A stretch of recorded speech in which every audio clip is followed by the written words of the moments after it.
Black sparrow movie explore पेश करते हैं the fast and furious 9 the fast saga, जो कि मेरे चैनल की मोस्ट अवेटेड मूवी थी, जिसे मैंने आज कंप्लीट कर दिया। और साथ ही अगर आपने इसके पहले के 8 पार्ट्स देखे नहीं है तो उसका लिंक मैं आपको डिस्क्रिप्शन बॉक्स और आई बटन में दे दूंगा, ताकि आप इस पूरी सीरीज़ को अच्छे से समझ पाए। और एक बात, अगर चैनल पर पहली बार दर्शन हुआ है तो चैनल का सब्सक्राइब बटन दबाकर बेल नोटिफिकेशन ऑल कर दो। So let's start the video. Movie की स्टार्टिंग फ्लैशबैक से होती है, जहां पर डोमिनिक अपने छोटे भाई जेकब के साथ अपने फादर को रेस करते हुए दिखता है और वो उन्हें वार्न भी करता है कि वो इस रेस को संभाल के करे, क्योंकि दूसरे रेसर्स की नज़र है उन पर। देन डॉम का फादर वापस से रेस ट्रैक पे आकर रेस चालू करता है और हम उसके गले में भी वही लॉकेट देखते हैं जो कि डॉम के पास होता है, यानी वो क्रॉस का लॉकेट। मतलब इस लॉकेट की बुनियाद इनका फादर है। डॉम देखता है कि एक रेसर की कार की टक्कर से उसके फादर की कार का बैलेंस बिगड़ जाता है, जिससे कि उसके फादर का एक्सीडेंट होता है और कार ब्लास्ट होती है, जिसमें ऑन द स्पॉट डॉम के फादर की मौत हो जाती है। पर डॉम कुछ भी नहीं कर पाता सिवाय रोने के। फिर मूवी प्रेजेंट में आती है। डॉम अपने बेटे ब्रायन के साथ कार रिपेयर कर रहा होता है, तभी घर के अंदर से लेटी आती है और ये लोग आपस में बात कर ही रहे थे कि सामने से कार आती है, जिसे देखने के बाद डॉम ब्रायन को एक बॉक्स में छुपा देता है और अपनी शॉटगन लेकर उनका स्वागत करने के लिए लेटी के साथ दहलीज पे खड़ा होता है। पर वो देखता है कि उस कार के अंदर तो रोमन, तेज और एमसी होते हैं और ये लोग यहाँ पर डॉम और लेटी से मिलने आए होते हैं। जहाँ ये लोग डॉम और लेटी को एक वीडियो दिखाते हैं, जिसके अंदर मिस्टर नोबडी मैसेज देते हैं कि जल्दी से हेल्प भेजिए और इनके पीछे एक देशद्रोही है। इसलिए वो डॉम की पूरी टीम से मदद मांगता है और साथ ही उन्हें बताता है कि मैं यानी मिस्टर नोबडी जिंदा है। और साथ ही इन सबके पीछे साइफर का हाथ होता है, जो कि फास्ट एंड फ्यूरियस 8 की मेन विलन थी। और एंड में हमने देखा था कि साइफर पैराशूट लेके प्लेन से कूद गई थी, लेकिन वो जिंदा बची कि नहीं वो तो हमें नहीं मालूम था। पर अब पता चल गया है कि वो जिंदा बची थी, जहाँ नोबडी ने उसे पकड़ लिया था। इसीलिए डॉम और लिटी को ये लोग एक और मिशन पर चलने के लिए कहते हैं, जिस पर डॉम इन्हें साफ साफ मना कर देता है और कहता है कि अब मैं इस गेम से रिटायर हो चुका हूँ। लेकिन लिटी मान जाती है। रात में लेटी अपने गले से लॉकेट निकाल कर जूनियर ब्रायन के गले में पहना देती है और डॉम से कहती है कि वो इस मिशन पर जाने के लिए निकलती है, जिस पर डॉम उसे रोकने की कोशिश करता है। लेकिन लिटी रुकती नहीं और कहती है कि हम सिंपल लाइफ के लिए नहीं बने हैं और मुझे ये करना पड़ेगा। जिसके बाद वो वहाँ से चली जाती है। इसके बाद डॉम मिस्टर नोबडी की वीडियो क्लिप देखता है, जहाँ पर वो नोटिस करता है कि मिस्टर नोबडी के पीछे एक आदमी है जिसकी शक्ल तो नहीं दिखती, लेकिन उसके गले में क्रॉस वाला लॉकेट होता है, जो कि हूबहू डॉम के पास है। इसलिए नेक्स्ट डे डोमिनिक अपने टीम के पास जाता है और फिर ये लोग प्लेन से माउंटेन तक पहुँचते हैं, जहाँ पर ये लोग अपने अपने कार और वेपन्स को लेकर उस प्लेस पे आते हैं जहाँ पर मिस्टर नोबडी का प्लेन क्रैश हुआ था। और वहाँ पहुँचकर इन्हें एक डिवाइस मिलता है। अब इससे पहले कि लोग कुछ समझ पाते, वहाँ की आर्मी इन पर अटैक करती है, जो कि तादाद में काफ़ी ज़्यादा होते हैं। इसलिए डॉम और डॉम की टीम वहाँ से 9 तो 11 होना ही बेटर समझते हैं। पर फिर भी कुछ सोल्जर्स रोमन को घेर लेते हैं और उस पर अटैक करते हैं, जहाँ पर रोमन AK-47 उठाता है और उन सभी को भून देता है। और यहाँ उसे खुद विश्वास नहीं होता है कि उसने इतने सारे लोगों को मारा है और अभी तक जिंदा बचा है। वहीं बाकी टीम अपनी कार लेकर आर्मी से बचते हुए भाग रही होती है, जहाँ पर रोमन भी उन्हें ज्वाइन करता है।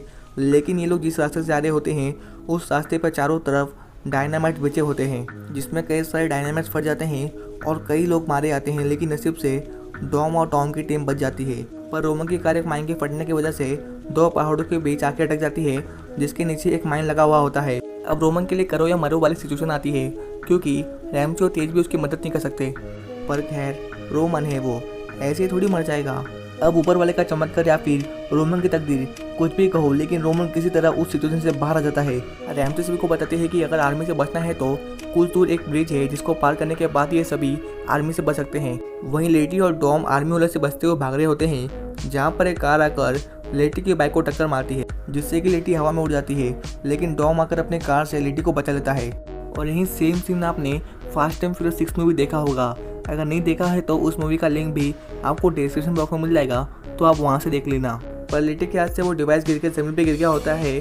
तभी वहाँ पर अपना जॉनसन आता है, यानी डॉम का छोटा भाई जेकब, और वो उस डिवाइस को उठाकर अपने कार लेकर भागता है, जहाँ उसके पीछे पीछे डॉम और लेटी भी अपने कार से उसे चेस करते हैं।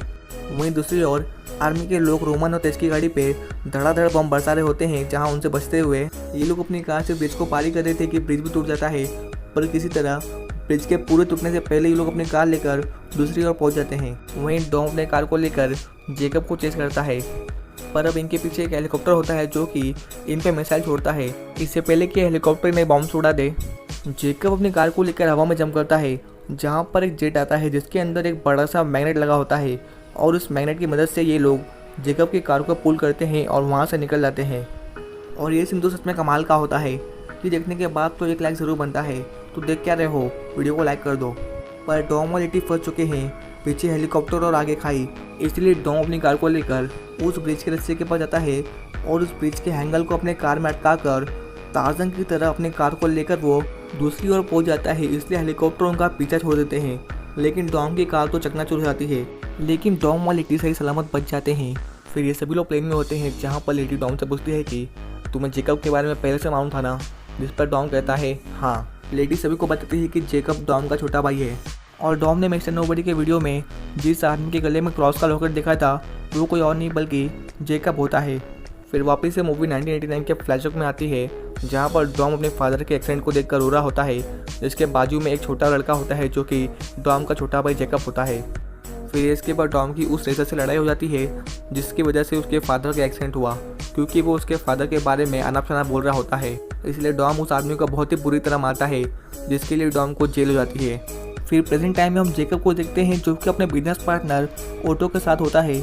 और यहाँ हमें ये भी पता चलता है कि जेकब ने ही साइफर को किडनैप किया होता है और साथ ही मिस्टर नोबडी को धोखा दिया होता है। जेकब साइफर को पूछता है तुम्हें मालूम है मैं कौन हूँ?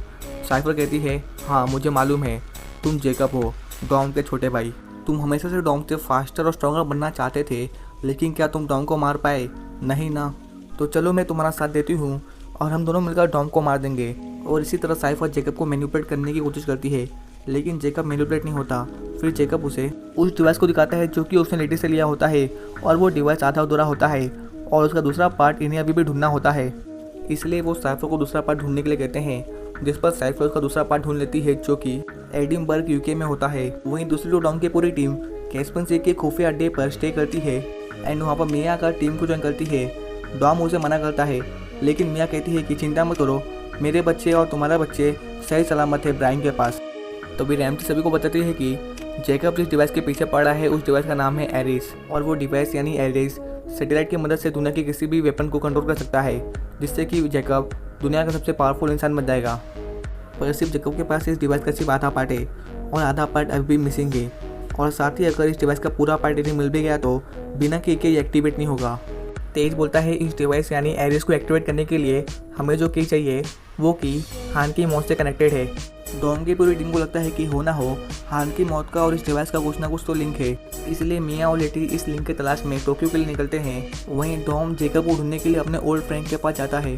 फिर सीन वापस से फ्लैशबैक में आता है, जहाँ पर डॉम जेल में लियो और सेंटो से मिलता है और ये लोग डॉम को कार के इंजन के बारे में बताते हैं, जिससे कि डॉम को पता चलता है कि उसके फादर की कार एक्सीडेंट में मौत नहीं हुई थी, बल्कि जेकब ने इंजन के साथ कुछ छेड़छाड़ किया था, जिससे कि उसके फादर की डेथ हो गई। जेल से निकलने के बाद डॉम अपने भाई जेकब के पास जाता है और जेकब जो कि अब रेसिंग की दुनिया का किंग बन चुका है, जहाँ पर डॉम उससे आकर कहता है कि मैं तुम्हारे साथ रेस करूँगा, लेकिन एक कंडीशन पर, अगर मैं जीता तो तुम लौट के घर नहीं आओगे, क्योंकि वो जेकब को बोलता है कि मुझे सब पता चल गया कि तुमने ही डैड को मारा है। इसके बाद इन दोनों में रेस होती है, जहाँ पर डोमिनिक अपने छोटे भाई जेकब को हराकर रेस को जीत जाता है। इसलिए जेकब बिना रुके अपनी गाड़ी को वहाँ से लेकर निकल जाता है। फिर स्टोरी प्रेजेंट में आती है और डॉम उस ओल्ड फ्रेंड के पास पहुँच जाता है जिसने जेकब को घर से निकालने के बाद सहारा दिया था, और डॉम उससे जेकब की लोकेशन पूछता है। पहले तो वो आदमी मना करता है, लेकिन डॉम के इंतजार करने पर वो आदमी उसे बता देता है कि जेकब लंदन यूके में है। वहीं रोमन और तेज नकली पॉल वर्कर यानी सीन के पास जाते हैं। सीन ने अपने दोस्तों के साथ मिलकर एक रॉकेट कार बनाई होती है, जिसके अंदर रॉकेट के इंजन्स लगे हुए होते हैं। तेज सिंह को बोलता है कि उन्हें कुछ फास्ट कार चाहिए और उन्हें डोमिनिक टोरेडो ने भेजा है। वहीं डॉम लंदन पहुंचकर शौकी माँ क्यूनी से मिलता है और उन्हें अपने छोटे भाई जेकब के बारे में पूछता है, जिस पर शौकी माँ डॉम को एक बड़े से पैलेस के बाहर लेकर छोड़ देती है। और ये पैलेस वही जगह होती है जहाँ पर जेकब होता है, और यहाँ पर डोमिनिक को जेकब का पार्टनर ओटो मिलता है। डोमिनिक उस पैलेस के अंदर जाता है जहाँ पर उसका भाई ऑलरेडी होता है। जेकब डॉम को कहता है कि वो हमेशा से उसके साय के नीचे रहा है, लेकिन अब और नहीं, अब तो तुम मेरे साय के नीचे रहोगे। उसके बाद जेकब उसे बताता है कि डॉम तुम हमेशा से हमारे पास को लेकर गलत थे और अब मैं तुम्हारा भाई नहीं हूँ। और ये कहने के बाद ही जेकब उस पर गन तान देता है। अब इससे पहले कि इन दोनों करण अर्जुन में कुछ एक्शन हुए, वहाँ पर ओटो और उसकी पुलिस आ जाती है, जो कि डॉम को गिरफ्तार कर लेते हैं। लेकिन रियलिटी में वो सारी पुलिस डॉम के दोस्त होते हैं, जो कि डॉम को जेकब की गन थमाते हैं, जिसके अंदर जेकब के फिंगरप्रिंट होते हैं। और ये सारा सब कुछ डॉम का एक प्लान होता है, क्योंकि उसे जेकब के फिंगरप्रिंट चाहिए होते हैं। वहीं दूसरी ओर टोक्यो में मिया और लेटी एक घर के अंदर जाते हैं और वहाँ पे एक पिक्चर के अंदर वो हान को और उसके साथ में वो एक गर्ल को देखते हैं। अब इससे पहले कि ये लोग को समझ पाते तभी वहाँ पे गुंडे आकर इन पे अटैक करते हैं और साथ ही वो पिक्चर वाली लड़की आकर इनको गुंडे से बचाती है। लेकिन गुंडे बहुत ज़्यादा होते हैं और वो गुंडे इन्हें मारने वाले होते हैं कि तभी बाहर से कोई आदमी स्नाइपर से उन सारे गुंडे को मार देता है, जो कि कोई और नहीं बल्कि हान होता है। The next day Jacob Edinburgh जाता है उस डिवाइस यानी एरिस के दूसरे पार्ट को लाने के लिए और बड़े चालाकी से वो उस डिवाइस के दूसरे पार्ट को भी चुरा लेता है, जहां उसके पीछे पीछे डॉम और डॉम की टीम भी होती है। वहीं तेज और रोमन को एक ट्रक मिलता है जिसके अंदर बहुत ही बड़ा मैग्नेट होता है और वो जैसे ही उस ट्रक को ओपन करते हैं तो उसके अंदर ऑलरेडी जेकब के गार्ड्स होते हैं, जो कि इन दोनों को उस ट्रक के अंदर बंद कर देते हैं। दूसरी ओर डॉम जेकब को ढूंढ लेता है और इन दोनों भाई में क्या ही फाइट होती है, एकदम मौसम वाली। कभी डॉम जेकब को मारे तो जेकब डॉम को मारे, पर इसमें एक सीन बहुत फनी होता है कि जेकब डॉम को एक दीवार से लड़ाता है, दीवार टूट जाती है लेकिन डॉम का सर नहीं फूटता। अब ये सर है कि लोहे का हेलमेट, और सच में डॉम का सर बहुत ही खतरनाक है, जिसको एक बार ही अपने सर से मार देना तो वो बंदा सच में बेहोश हो जाएगा। डॉम ने रैमसी को ट्रक स्टार्ट करके ऑटो को पीछा करने बोलता है, जिस पर रैमसी ट्रक स्टार्ट करती है, जिसके बैक साइड पर रोमन और तेज होते हैं। ट्रक स्टार्ट होने से उन गार्ड्स का ध्यान भटकता है, जिससे कि रोमन और तेज उन गार्ड्स को मारकर ट्रक से बाहर फेंक देते हैं और साथ ही रैमसी अपने ट्रक से ऑटो की कार को हिट करती है, जिससे कि ऑटो की कार खराब हो जाती है। वहीं दूसरी ओर इन दोनों भाई में खूनी जंग चल रही होती है, जहाँ पर जेकब डॉम से बचते हुए एक रेड कार को स्टार्ट करके वहाँ से भागता है, जहाँ पर डोमिनिक रैमसी के ट्रक पे आके गिरता है। पर रैमसी अपना दिमाग चलाती है और वो उस ट्रक में लगे हुए पावरफुल मैग्नेट्स को ऑन करती है, जिससे कि वो पावरफुल मैग्नेट जेकब की कार को अपनी ओर खींचते हैं और ये लोग फाइनली जेकब को पकड़ लेते हैं। फिर ये लोग जेकब को लेकर अपने सीक्रेट प्लेस पे आते हैं और उसे कैद कर लेते हैं। पर तभी वहाँ पर मिया और लेटी आते हैं और साथ ही उनके हान और एली भी होते हैं और हान को देखकर सभी बहुत खुश हो जाते हैं और उससे पूछते हैं कि हान तुम कैसे बच के, तुम तो मर गए थे ना। हान उन सबको बताता है कि टोक्यो जाने के बाद मिस्टर नोबडी उससे मिलने आया था और तब से वो मिस्टर नोबडी के लिए काम करता था, और साथ ही उन्हें ये भी बताता है कि मिस्टर नोबडी ने ही उसे डेकर शॉ से बचाया था और वो सब कुछ बस एक इल्यूजन था, आंखों का धोखा। वहीं एक मिशन के दौरान वो एली के घर पे गया था, जहाँ पर कुछ गुंडे आकर उसके पेरेंट्स को मार देते हैं और साथ ही वो एली को भी मारने वाले होते हैं, जहाँ पर हान आकर उन सभी को मारकर एली को बचाता है और तब से एली और वो एक साथ रहते हैं एक फैमिली की तरह। और साथ ही एली वो की है जिसके डीएनए से एरिस डिवाइस एक्टिवेट हो सकता है, क्योंकि उसके फादर साइंटिस्ट थे और उन्होंने ही उस डिवाइस को बनाया था। तो तब से अब तक मैं ही एली की रखवाली कर रहा हूँ। पर इन द एंड ये सभी हान को पाकर खुश होते हैं, लेकिन इनकी खुशी ज़्यादा देर की नहीं होती, क्योंकि ऑटो अपने आदमियों के साथ इनके बेस पे आ जाता है और इन सभी को गनपॉइंट पे लेकर जेकब को छुड़ा लेता है। जेकब उनको कहता है कि मैं ही वो देशद्रोही एजेंट हूँ और थैंक यू, मुझे बहुत दिनों से इस की तलाश थी जो कि तुमने मुझे लाकर दे दी। पर फिर से इनमें इनके फादर की मौत को लेकर बहस हो जाती है। जेकब उनको कहता है कि तुम्हें सच जानना है ना, तो सुनो, डैड को मैंने नहीं मारा, उन्हें तो रेसिंग करना था और परिवार कर्ज में डूबा था, इसलिए उन्होंने फैमिली के लिए सुसाइड कर लिया ताकि हम पर कोई मुसीबत ना आए, और ये बात वो तुम्हें नहीं बता पाए, इसलिए उन्होंने मुझे बताया और मैंने वही किया। और ये कहकर वो वहाँ से एली को और साथ ही उस डिवाइस के दूसरे पार्ट को लेकर चले आता है। डॉम की टीम चालाकी से चकमा देते हुए उन सभी से बचते हुए भागती है, जहाँ पर डॉम रुककर उन सभी से फाइट करता है और सभी से फाइट करते करते वो उन सभी को लेकर पानी में गिर जाता है, जहाँ पर उसे उसकी पुरानी मेमोरी याद आती है कि कैसे वो उसके डैड के साथ कार को कैसे रिपेयर करते हैं वो सीखता है, और साथ ही उसे उसके डैड की मौत का इंसिडेंट भी याद आता है और वो उस पल में नोटिस करता है कि उसके भाई की कोई भी गलती नहीं थी, बस उसके डैड ने जैसा कहा था उसके भाई ने वैसे ही किया और इसी वजह से उसके फादर की डेथ हो गई। इससे पहले कि डॉम डूब जाता, एन मौके पर लेटी आके उसे बचा लेती है और होश आने पर डॉम अपने पास लेडी को पाता है। इसके बाद पूरी टीम प्लान बनाती है, पर अब इनके सामने दो मुसीबत है। पहला, जेकब जो कि पूरी आर्मी के साथ है, दूसरा वो डिवाइस एरिस जो कि कुछ ही टाइम में स्पेस में पहुंच जाएगा, जिसे कि मैनुअली रोकना पड़ेगा। तो अब ये करे तो करे क्या, इसीलिए डॉम अपनी टीम को स्प्लिट कर देता है।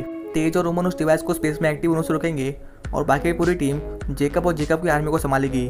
वहीं दूसरी ओर जेकब सैटेलाइट को रॉकेट के थ्रू स्पेस में भेजता है और उस डिवाइस को एली के डीएनए की मदद से यानी एली की मदद से एक्टिव करता है, और सैटेलाइट को एक्टिव होने से रोकने के लिए रोमन और तेज सीन की रॉकेट कार में बैठकर स्पेस के ऑर्बिट में पहुंच जाते हैं।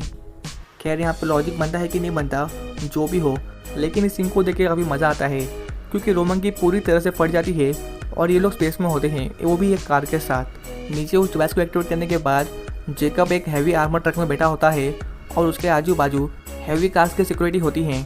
पर डॉम और डॉम की पूरी टीम जेकब के कार्स को चेस करते हैं और इस बार उनके कार के अंदर मैग्नेटिक पावर्स लगी होती हैं, जिसकी मदद से वे लोग जेकब के आदमियों की कार के बैंड बजा देते हैं। और मौका देखकर मिया और हान एली को भी बचा लेते हैं। ऊपर रोमन और तेज सैटेलाइट के पास पहुंच जाते हैं। नीचे ऑटो कहता है कि एंटीना में कुछ तो दिक्कत आ रहा है। जैकब बोलता है ठीक है, मैं बाहर जाके चेक करता हूँ। जब जैकब बाहर आता है तो ट्रक के अंदर से एक महाबली निकल के बाहर आता है। ऑटो जैकब को बोलता है कि सॉरी जैकब, पर मेरे पास अब नया बिजनेस पार्टनर है जो कि साइफर है। और अब महाबली और जैकब में लड़ाई होती है, जहाँ पर महाबली जैकब को पेल देता है और उसे उठाकर फेंक देता है, लेकिन डॉम आकर उसे बचा लेता है। और ये सीन भी कतई जहर है। और इतने सारे फाइट सीन के बीच में जैकब और डॉम एक दूसरे को भाई वाला लुक देते हैं, जो कि एकदम ओपी होता है।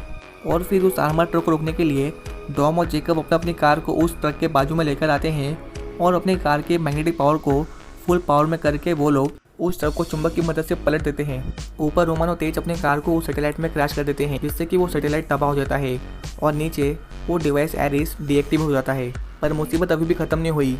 डॉम अभी भी उस ट्रक के अंदर फंसा होता है और सामने से जेट के अंदर साइफर आ रही होती है, जो कि मिसाइल लॉन्च करती है।